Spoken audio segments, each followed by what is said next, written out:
Hello matter cooking comrades.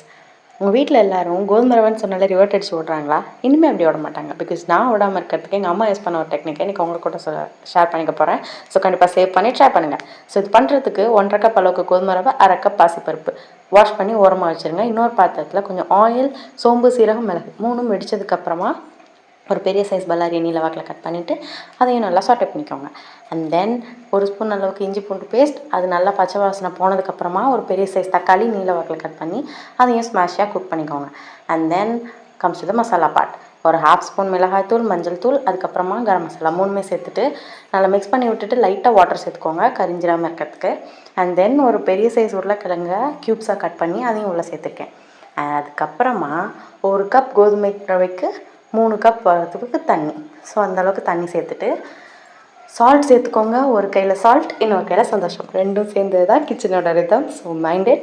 And then நம்ம எடுத்து வச்சுருந்த ரவை, பருப்பு ரெண்டையும் சேர்த்துட்டு ஃபைனலாக மல்லியில் தூவி இறக்கிட்டு ஒரு ஸ்பூன் நெய் மட்டும் விட்டிங்கன்னா ஹெவன்லி ஃபீலுங்க. கண்டிப்பாக ட்ரை பண்ணிவிட்டு ஷேர் பண்ணுங்கள். தேங்க்யூ.